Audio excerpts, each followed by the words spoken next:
Assalamualaikum warahmatullahi wabarakatuh. Balik lagi dengan kita di channel Batu Akik Nusantara. Untuk hari-hari kemarin kita juga jarang upload karena masih ada acara kesibukan bulan Agustus. Kali ini kita mau bikin konten-konten lagi, konten di seputar Batu Akik Nusantara. Di depan kita kali ini kita udah ada bahan kalsedoni, tentunya bahan kristal ya. Bahan-bahan kalsedoni kebanyakan bahan kristal. Kali ini bahan yang kita pakai udah bahan potongan yang akan kita olah. Batunya kristal, tembus plong. Nah, ini bisa terlihat batu ini adalah batu Sulaiman Pola ya. Nah, untuk kali ini bakal kita olah menjadi batu junder. Rencana kita ambil untuk serat jundernya.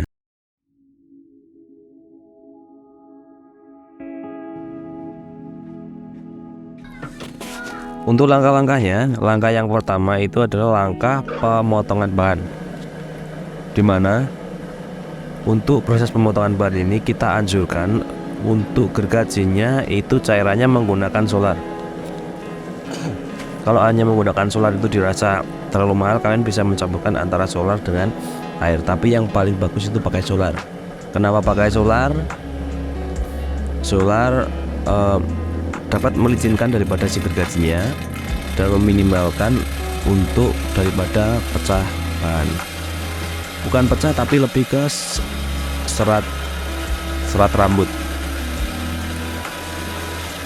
Untuk kalsedoni sendiri batunya sangat keras ya, ini bisa lihat dari percikan-percikan ini pada saat batu dipotong, dan bisa kita lihat uap daripada si cairan air yang ada di gergaji itu, karena batu kalsedoni ini memiliki kekerasan lebih dari 7 skala Mohs.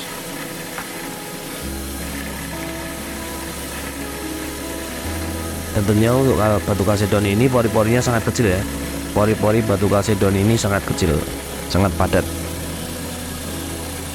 Jadi untuk proses pemotongannya pun agak lama daripada batu-batu jasper seperti jasper badar-badar yang tidak tembus. Itu batu kalsedoni lebih keras.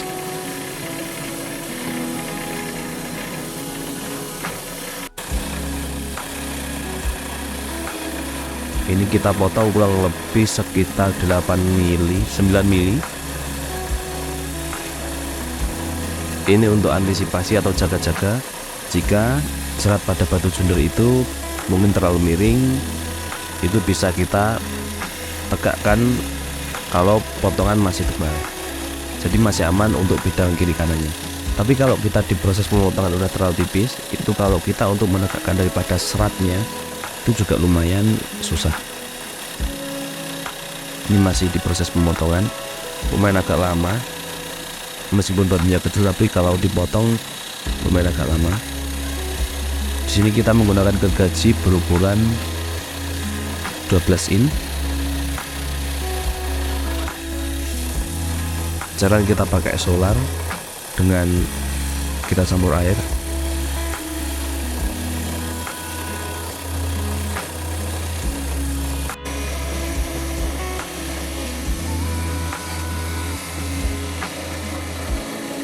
Ini sudah mulai putus ya. Ini sudah mulai putus, bisa kita lihat tuh kekerasannya sampai seperti itu.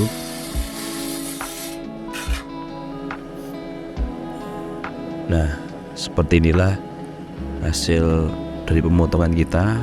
Serat jundernya itu tidak banyak, hanya beberapa sudut yang bisa kita olah untuk kita jadikan batu junder.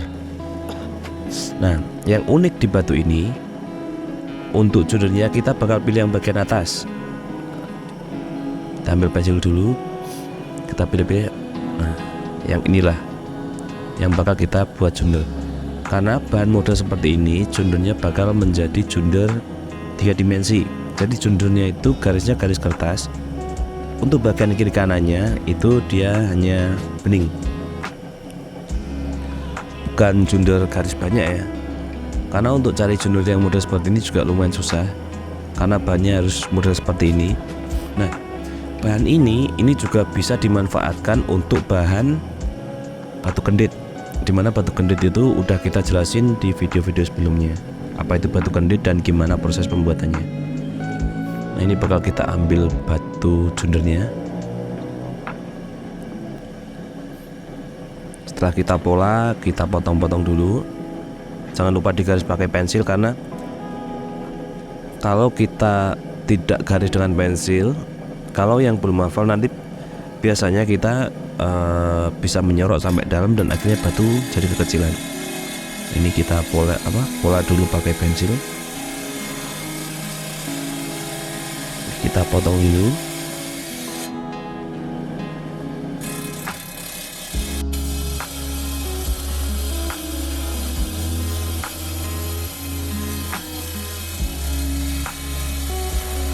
Karena bidangnya lumayan kecil, jadi nanti batu ini kita maksimalkan mungkin jadi ukuran small, diameter 15 atau 16. Untuk pinggang nanti bisa di antara 11 sampai 12 mm. Kita potong ini, kita pola dulu, pola sedikit demi sedikit agar tidak terlalu kekecilan.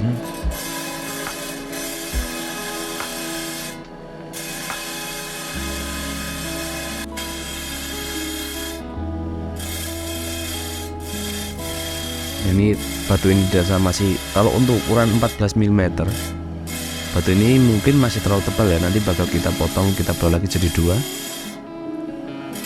Siapa tahu dalamnya juga sudutnya juga masih bagus, bisa kita manfaatkan kembali. Dan untuk bahan itu tidak semua jadi ya, tidak semua sampai dalam jadi. Nah, ini udah lumayan, kita garis tengah dulu. Kita ambil sisi kiri kanan biar simetris.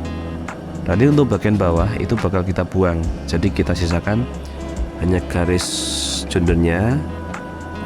Jadi untuk sisi bawah yang paling putih kita buang.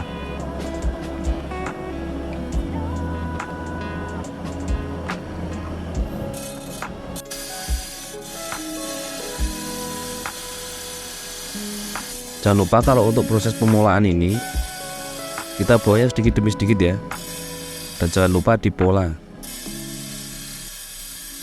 Ini juga masih agak terlalu miring untuk garisnya, nanti bakal kita tegakkan. Jadi kita putuskan untuk batu ini kita nggak belah jadi 2, tapi kita kurangin sedikit demi sedikit. Fungsinya untuk menegakkan si garisnya, karena sifat batu ini adalah batu kristal, beda dengan batu-batu yang batu semi kristal atau badar. Dia nggak kelihatan untuk dinding kertasnya.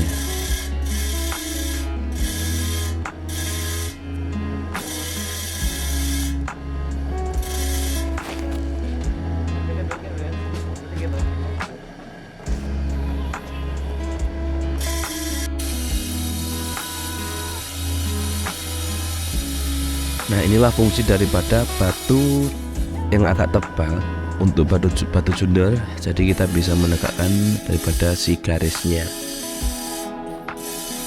Ini udah lumayan pas, udah lumayan tegak, udah lumayan presisi untuk bagian kiri kanannya.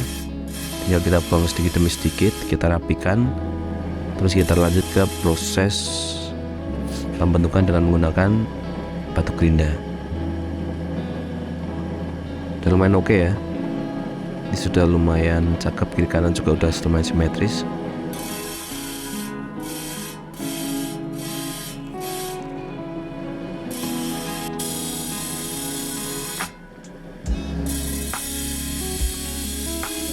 Ini masih agak tebal, kita kurangin sedikit demi sedikit agar pada saat proses penggerindaan atau pembentukan dengan batu asah itu tidak perlu waktu lama.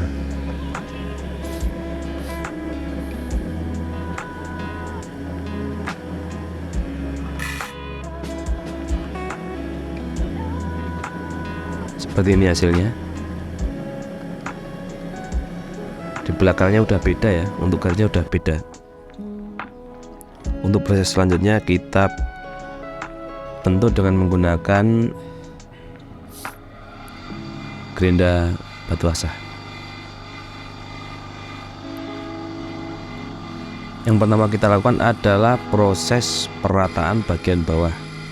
Untuk proses bagian atas, karena di proses pemotongan tadi udah pas, jadi kita untuk pembentukannya tidak terlalu banyak untuk mengurangi, karena yang kita takutkan pada bagian belakang garis junder ini itu udah beda dan tidak simetris. Kalau kita kurangin terlalu banyak, untuk bagian atas mengikuti untuk bagian bawah mengikuti bagian atas itu masih dapat, tapi kalau untuk kita ratakan bagian bawah dulu terus bagian atas mengikuti bagian bawah, maka garisnya pun nanti yang kita takutkan akan berubah bentuknya.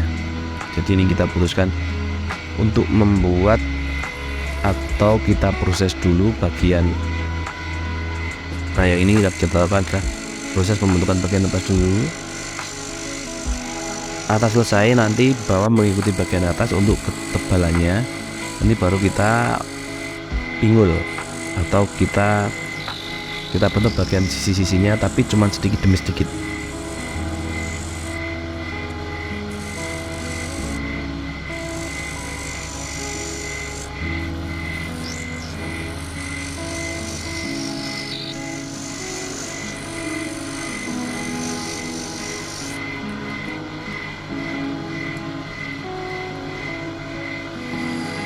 Nah, ini kita ratakan dulu bagian bawah, karena bagian atas sudah lumayan bagus.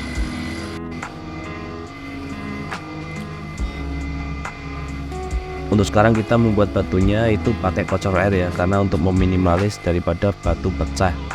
Karena di video kemarin kita udah lumayan banyak sebenarnya untuk batu-batu yang mungkin seperti merah putih, itu kita pakai metode tanpa air.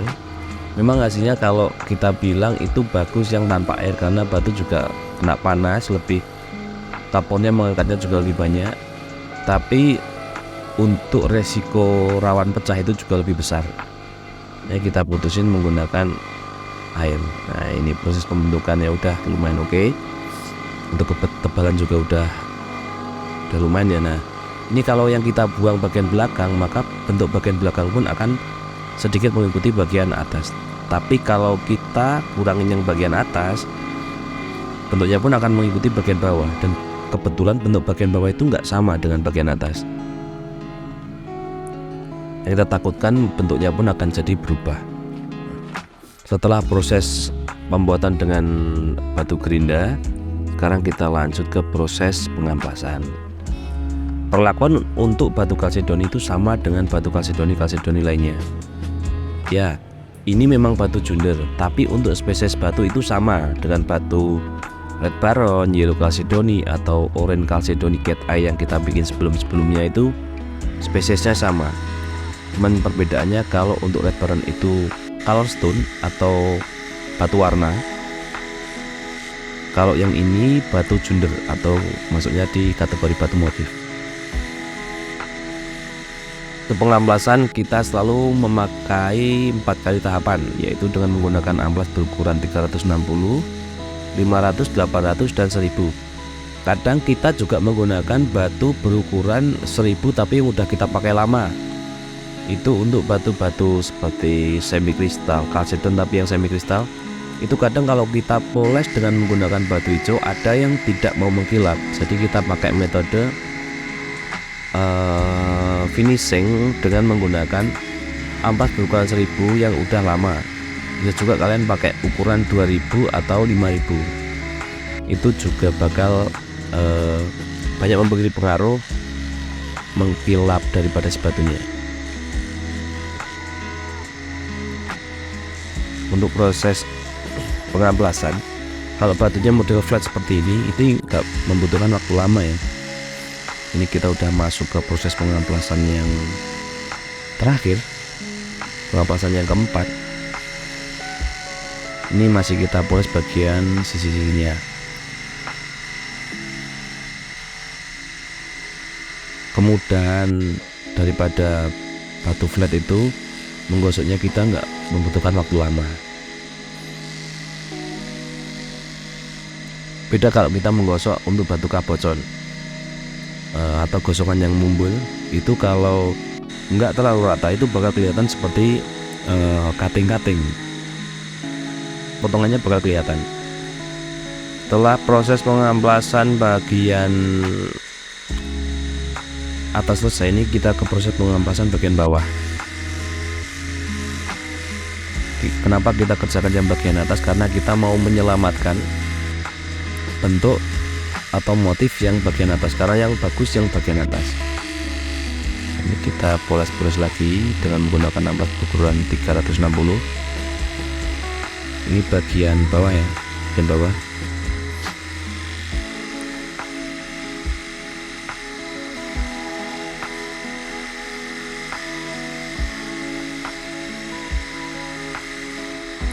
Kita poles pelan-pelan. Untuk batu flat seperti ini kita nggak membutuhkan waktu lama untuk proses pengamplasan.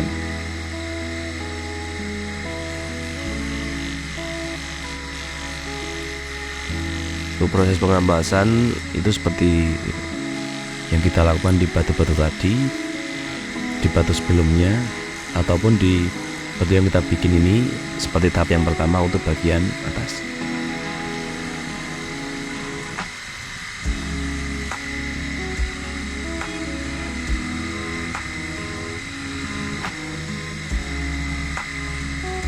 Kita cek dulu apakah masih ada bekas seperti rambut di bambu itu. Kalau kita bilang, orang Waitan bilangnya gelugut. Jadi kalau udah hilang gelugutnya itu, kita bisa lanjutkan ke proses pengamplasan yang kedua. Karena kalau kita bilang gelugut itu nggak bisa hilang kalau udah masuk ke tahap proses pengamplasan yang kedua. Karena model gelugut atau rambut daripada bambu itu biasanya agak dalam, jadi kita harus membuang itu. Kalau bisa pakai amplas, biasanya pakai amplas yang pertama, amplas kasar. Kalau enggak, kita bisa pakai gerinda. Kalau untuk pakai amplas yang kedua itu nggak bakal bisa hilang. Ini kita masuk ke proses pengamplasan yang kedua, lanjut ke proses pengamplasan yang ketiga. Kalau udah masuk ke proses pengamplasan yang kedua dan ketiga dan yang terakhir itu nggak butuh waktu lama, karena basicnya kalau di proses pengamplasan yang pertama udah halus, itu bakal mempercepat di proses pengamplasan yang kedua dan sampai terakhir. Kalau proses pengamplasan yang pertama itu nggak begitu halus, maka kita bakal membawa waktu lebih lama dengan atau di pengamplasan yang kedua. Bermain menggilap, kita bisa lanjut ke proses pengamplasan yang terakhir dengan menggunakan amplas berukuran 1000. Setelah ini kita lanjut ke proses pengamplasan dengan batu hijau. Untuk video kali ini batu ini bakal kita ikat. Nah, nanti kita bakal kasih lihat proses pengikatan, pemilihan mangkok, pemilihan ikat, dan cara memaksimalkan daripada kualitas batu. Ada yang sedikit beda. Udah oke? Seperti ini jadinya daripada proses pengamplasan kita.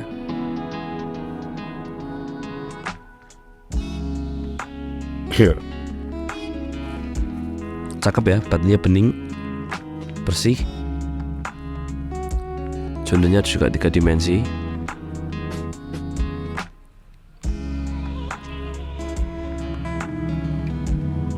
Ini proses finishing, proses yang terakhir.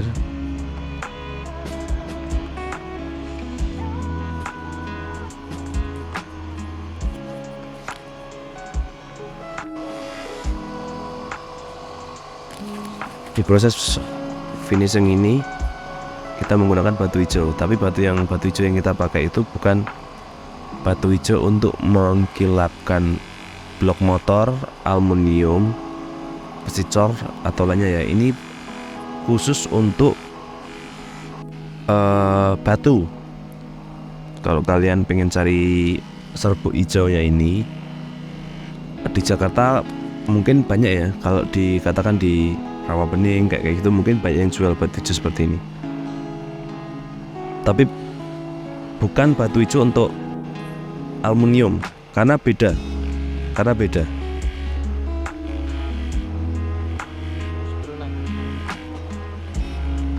Untuk serbu hijau ini satu klip itu harganya sekitar 80-100 ribu. Kalau kita pakai batu hijau yang untuk poles motor itu mungkin harganya hanya 7.000 sampai 10.000 mungkin. Jadi memang lebih mahal, tapi dia lebih awet dan lebih simpel. Nah, ini setelah proses poles batu hijau, kalian bisa lihat tingkat kejernihan daripada si batu ini. Beda ya antara kita kasih background belakang gelap dan kita kasih di background yang kuning. Nah, ini kita coba dulu di mangkok kuning. Mangkoknya kita pakai kerucut. Ikatnya namanya taper PLT. Seperti ini kalau kita pakaikan ikat warna gold. Jadi untuk warna putihnya dia nggak terlalu kelihatan jadinya karena ada pantulan kuning daripada mangkoknya. Nah, untuk mengatasi pantulan itu kita maksimalkan untuk memberi warna hitam daripada si mangkoknya tersebut. Di sini kita bukan memodifikasi batu ya, tapi memaksimalkan kualitas si batu. Kenapa kita kasih hitam? Karena warna hitam itu bakal mematikan daripada pantulan mangkok terhadap batu. Nah, mungkin kalau untuk batu-batu warna, batu kuning, batu oranye, apa batu merah, itu bagus kalau kita pakai mangkok warna gold. Karena pantulannya itu membuat batu lebih seger kalau kita bilang. Tapi kalau untuk batu junder ini, oke, kristalnya mungkin dia lebih naik, lebih nendang daripada glowstone ya. Tapi untuk garisnya itu nggak terlalu kelihatan. Itulah kenapa kita kasih permanent maker agar pantulan mangkoknya pun mati. Kalau warnanya hitam seperti ini, mangkoknya nggak bakal memantulkan cahaya kembali.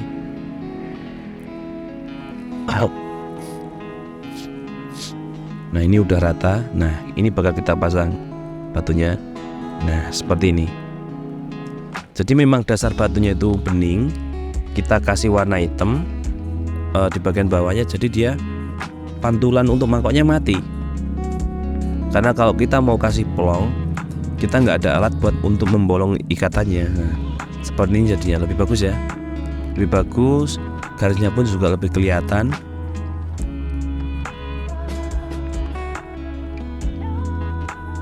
Kalau memang dasar daripada batunya itu nggak sekristal ini, dia juga nggak bisa sebening ini kalau dikasih mangkok warna hitam.